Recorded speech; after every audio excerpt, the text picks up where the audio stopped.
Hello friends, कैसे हैं आप लोग। तो आज हम लोग देखेंगे क्लास 2, जिसके अंतर्गत हम लोग बात करने वाले हैं प्राचीन भारतीय इतिहास के स्रोत। जो भी इतिहास शैली के लिए, इतिहास लेखन शैली के लिए जितने भी रिसोर्स का उपयोग किया जाता है इतिहासकारों के द्वारा, उन सारी चीज़ों को हम लोग बारी बारी से यहाँ पे कंप्लीट करने वाले हैं। तो यहाँ पे आप देख पा रहे हैं प्राचीन भारतीय इतिहास के अध्ययन के जो भी स्रोत हैं। अब यहाँ पे थोड़ा सा आप एज्यूम करने की कोशिश कीजिए कि जो भी आप हिस्ट्री पढ़ते हैं, वो हिस्ट्री को जो आप पूरी तरीके से जो ब्रीफली स्टडी करते हैं, उसके अंतर्गत देखिए आप प्राचीन भारत को भी देखते हैं, मध्यकालीन भारत देखते हैं, आधुनिक विश्व, ठीक है, विश्व का इतिहास को देखते हैं। अब यहाँ पे थोड़ा सा गौर करने की कोशिश कीजिए कि आखिर इस इतिहास को लिखा कैसे गया है। अभी वर्तमान में देख लीजिए, विगत 10 साल, 20 साल, 50 साल अगर पहले देखेंगे तो यहाँ पे डेटा था। अभी कंप्यूटर किट जो प्रणाली आ चुकी है, इसके माध्यम से तो डेटा को सेव करना मुश्किल, ठीक है, बहुत अधिक नहीं है। लेकिन सोचिए उस एंशिएंट इरा में, खासकर पाषाण काल में, सिंधु सभ्यता के समय, हड़प्पा काल, ठीक है, जो भी वहाँ पे प्रक्रिया, जब आप बहुत पीछे जाएंगे तो वहाँ पे आप देखेंगे कि जो स्रोत है, स्रोतों के आधार पे जो भी इतिहास लेखन शैली किया गया है वो बहुत अधिक हद तक सही प्रतीत नहीं होता है। कुछ एक इसमें जो डेटा आएगा, डेटा में बहुत सारी जो असमानताएं, कई सारे इतिहासकारों के द्वारा मतभेदता की स्थिति पैदा होती है। लेकिन फिर भी जो हमारे द्वारा, ठीक है, जो स्टडी किया जाता है जिस इतिहास को, कहीं न कहीं उसमें गवर्नमेंट के द्वारा, जो कहीं न कहीं गवर्नमेंट की जो आर्कियोलॉजिस्ट जो डिपार्टमेंट होती है, उसके द्वारा कुछ इम्पोर्टेंट जो डेटा होती है जिसमें भारत सरकार के द्वारा दिया जाता है, उन्हीं सारे डेटा को एग्जाम में बार बार पूछा भी जाता है। तो इसीलिए यहाँ पे हमारे लिए ज़रूरी हो जाता है कि आखिर वो जो डेटा है आया कहाँ से। तो स्वाभाविक सी बात है यहाँ पे कि आज के समय में, इस वैज्ञानिक युग में, आप लोगों ने नाम सुना होगा कार्बन 14 पद्धति का उपयोग करके पुराने समय में जो भी साक्ष्य मिला हुआ है, जैसे कि आप देख पा रहे हैं पुरातात्विक स्रोत हो गया, जहाँ पे सोचिए कि राइटिंग स्किल बहुत अधिक डेवलप नहीं हुआ था, ठीक है, लिखा ही नहीं गया, ठीक है, और फिर अगर लिखा गया तो वैसे राइटिंग को पढ़ा ही नहीं गया और फिर उसको स्टोर भी नहीं किया गया उस समय। लेकिन समय के साथ ये ख़त्म होती गई, खुद ख़त्म होती गई। लेकिन फिर भी बहुत सारे जो रिसोर्स हैं, बहुत सारे कारणों की वजह से कहीं दब गए, ठीक है, ऐसा माना जाता है कि कहीं बाढ़ आ गया, ठीक है, मौसम जलवायु परिवर्तन हो गया। इसके वजह से वर्तमान समय में जिन जिन क्षेत्रों पे जहाँ पे हमें प्रामाणिकता मिलते हैं, उन्हीं प्रामाणिकता के आधार पे, उन्हीं स्रोतों के आधार पे इतिहास को पूरी तरीके से लिखा गया है। इसीलिए जो जो आप पीछे जाएंगे एंशिएंट हिस्ट्री में, तो वहाँ पे बहुत सारे तथ्यों का अभाव तो रहता ही रहता है, लेकिन उसको लेके बहुत सारे इतिहासकारों में एक रूपता नहीं बनती है। तो उम्मीद है आप लोगों को इतना कॉन्सेप्ट क्लियर हो गया होगा। अब यही हम लोग बात करेंगे कि इस अध्ययन के स्रोत में जो दो स्रोत हैं यहाँ पे, पुरातात्विक स्रोत और साहित्यिक स्रोत। अब देखिए, अगर इन दोनों स्रोतों की अगर बात किया जाए तो इन दोनों स्रोतों को मिला के जो इतिहास लेखन शैली को जो किया गया अंग्रेज काल में, ब्रिटिश काल में अगर आप देखेंगे यहाँ पे, तो लगभग 18वीं सदी तक आते आते ब्रिटिशों ने भारत पे कंट्रोल करने के लिए भारत की, ठीक है, जो यहाँ की जो व्यवस्था थी, खासकर यहाँ का जो भी इतिहास था, उसके बारे में उनके जानने की इच्छा हुई, ताकि हम लोग और बेहतरीन तरीके से भारतीय अर्थव्यवस्था का पूरी तरीके से शोषण कर सकें, भारतीयों को गुलाम बना सकें।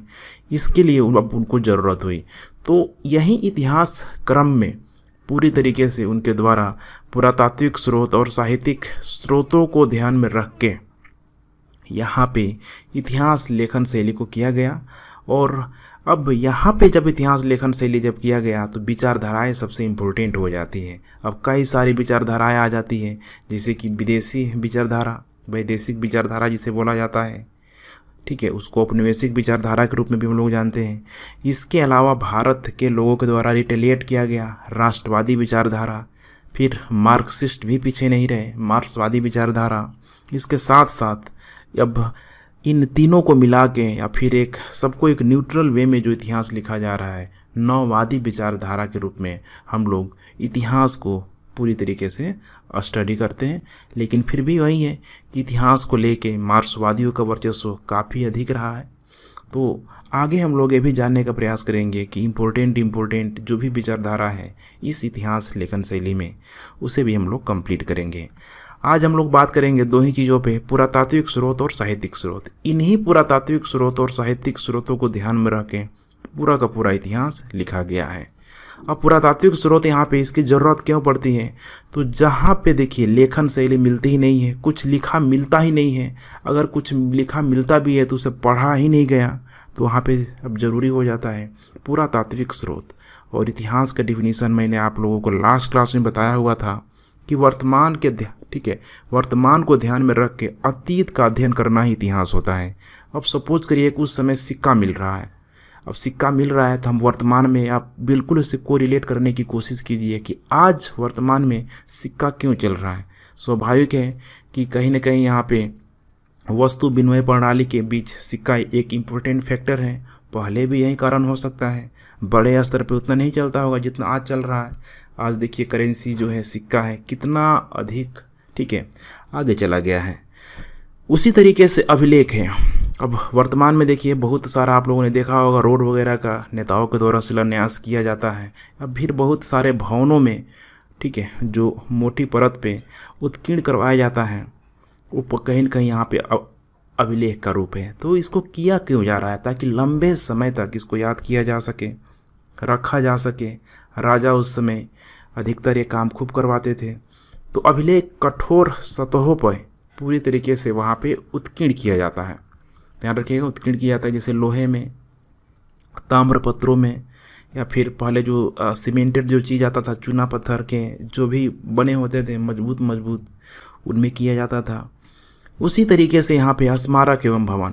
अब उस समय स्मारक एवं भवनों की डिजाइन क्या थी, इन सारे चीज़ों को हम लोग देखते चलेंगे। मूर्तियाँ, चित्रकला, मुहरे, ये सारी चीज़ें जहाँ पे हमें पुरातात्विक स्रोत में जहाँ पे हमें साहित्यिक स्रोत का, जो लिखी हुई स्रोत का अभाव होता है, तो वहाँ पे इन पुरातात्विक स्रोतों की जो प्रासंगिकता है पूरी तरीके से बढ़ जाती है।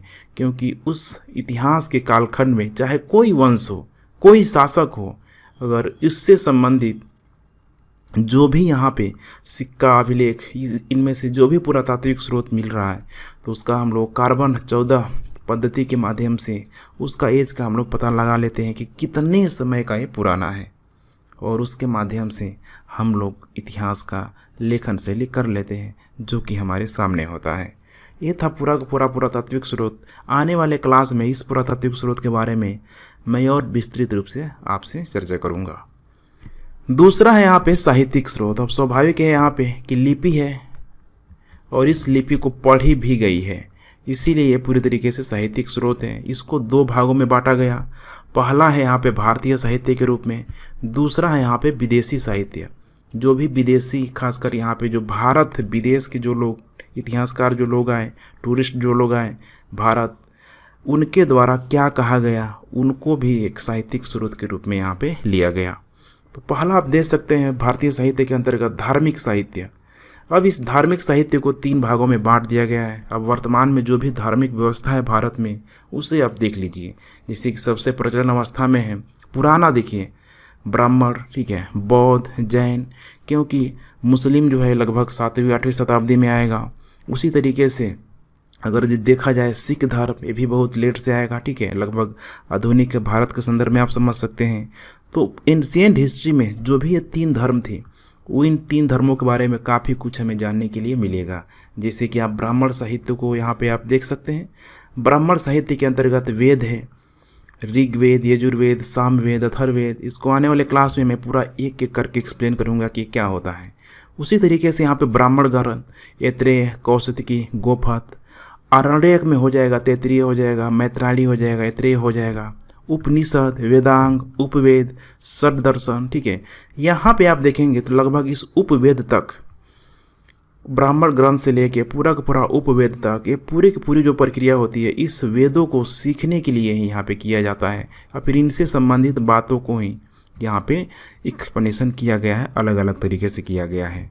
तो इसे आप लोग ध्यान में रखिएगा, बहुत लंबा चौड़ा है भारतीय जो ब्राह्मण साहित्य के अंतर्गत हम लोग अगर बात करेंगे तो षड दर्शन यहाँ पे आगे आएगा, ठीक है। इसमें काफ़ी अच्छे अच्छे जो विचारक आएंगे, ठीक है। भारत का एक तरीके से कह सकते हैं कि फिलॉसफी यहीं से शुरू होती है। सांख्य, योग, न्याय, वैशेषिक, पूर्व मीमांसा, उत्तर मीमांसा, इसके भी बारे में हम लोग आने वाले क्लास में कंप्लीट करेंगे। महाकाव्य है यहाँ पे रामायण और महाभारत। हमेशा ध्यान रखिएगा कि हिस्ट्री पढ़ते समय रामायण और महाभारत को एक काल्पनिक कथा के रूप में इसे माना जाता है। अगर इसे आप हिस्ट्री में अप्लाई करेंगे तो पूरी का पूरा जो हिस्ट्री है कोलैप्स कर जाएगा, फेल कर जाएगा। तो बस रामायण और महाभारत एक पौराणिक कथा के रूप में, ठीक है, एक माइथ्स आप बोल सकते हैं, उसी के रूप में इसे लिया जाता है। नेक्स्ट यहाँ पे पुराण, ठीक है, 18 पुराण जो लिखे गए ये सब बाद में आ रहा है। देखिए सब भी कहीं न कहीं ये वैदिक काल के पश्चात फिर बहुत सारा जो काल शुरू हुआ है, जैसे कि गुप्त काल वगैरह में ये सारी चीज़ें ब्राह्मण धर्म फिर से एक चरम सीमा पे आती है और वहीं पे सारी प्रक्रिया में फिर से दिखाई देती है। पूरा का पूरा यहाँ पे विष्णु पुराण, भागवत पुराण, शिव पुराण, ठीक है, ऐसे 18 पुराण को लिखा गया। उसी तरीके से यहाँ पे स्मृतियों को लेके है, जिसमें काफ़ी कंट्रोवर्सी हमेशा रही है, खासकर वर्तमान समय में मनु स्मृति, नारद स्मृति, ठीक है। इसी तरीके से अब इन सारे चीज़ों को हम लोग आने वाले क्लास में एक ब्राह्मण साहित्य के लेके पूरा मैं एक टॉपिक ही आपसे शेयर करूँगा। अभी हम लोग बात करते हैं बौद्ध साहित्य को लेके। अब बौद्ध साहित्य में देखिए जैसे सुत्त पिटक, विनय पिटक, अभिधंग पिटक, मिलिंद पन्हो, बुद्ध चरित, दिव्यावदान, ठीक है, इन सारे चीज़ों को यहाँ पे पूरा, ठीक है, बुद्ध चरित के अलावा यहाँ पे और भी चीज़ें हैं, दिव्यावदान हो गया, ठीक है।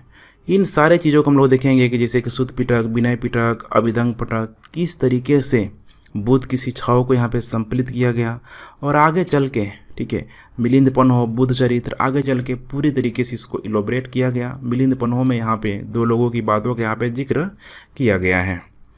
उसी तरीके से यहाँ पे जैन साहित्य है, जैन साहित्य की शिक्षाओं को यहाँ पे संकलित करने का प्रयास किया गया। परिशिष्ट पर्व, भद्रबाहु चरित, भगवती सूत्र और कल्प सूत्र, एक बारे में, ठीक है, आप लोग बिल्कुल टेंशन मत लीजिए, आने वाले क्लास में पूरा का पूरा मैं फिर से इसको एक्सप्लेन करूँगा, बस अभी आप नाम से परिचित हो जाइए। अब यहाँ पे बात की जा रही है धर्म निरपेक्ष साहित्य। बिल्कुल यहाँ पे धर्म से कोई लेना देना नहीं है, ध्यान रखिएगा। जैसे कौटिल्य का अर्थशास्त्र, और कौटिल्य का अर्थशास्त्र का जो सब्जेक्ट है लिखा है अर्थशास्त्र, लेकिन ध्यान रखिएगा कि ये अर्थशास्त्र से संबंधित नहीं है, बल्कि ये, ठीक है, राजनीतिक संबंधों से संबंधित है। इसको भी एग्जाम में पूछा जा चुका है और अर्थशास्त्र ऑप्शन रहेगा, आप टिक करके आ जाएंगे, एक नेगेटिव, ठीक है, मिल जाएगा।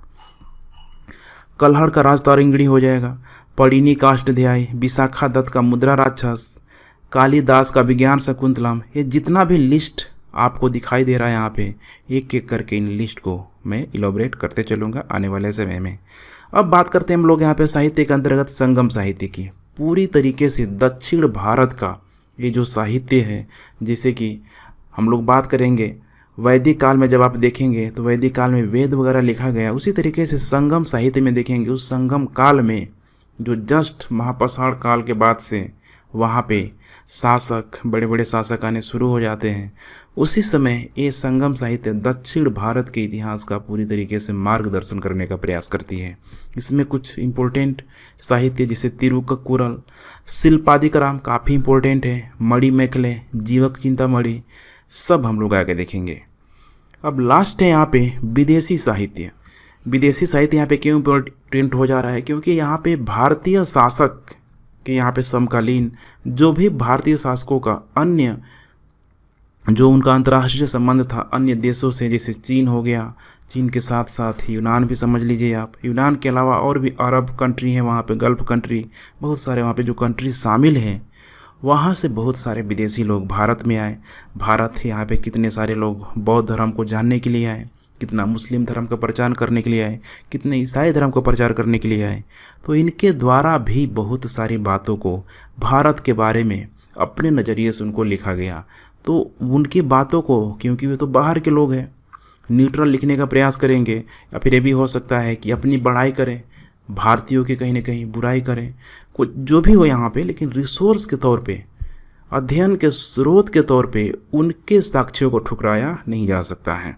इसीलिए यहाँ पे जो भी विदेशी लेखक आए जैसे यूनानी एवं रोम के लेखक जैसे मेगास्थनीज, टॉलमी, हेरोडोटस, निरियाकस, अरिस्टोबुलस, इन सब का हम लोग आगे जिक्र करेंगे।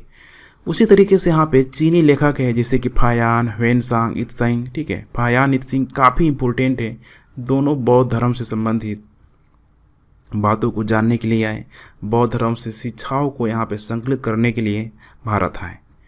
लास्ट में यहाँ पे संगम अरब साहित्य, अरबी लेखक यहाँ के जैसे कि अली सुलेमान, अलबरूनी काफ़ी इम्पोर्टेंट नाम, अल मसूदी, मार्को पोलो, ठीक है, इब्न बतूता, ये सारे के सारे लोग यहाँ पे भारत में आते हैं और भारतीय इतिहास के बारे में अपने बुक, कुछ न कुछ बुक लिखे हुए हैं।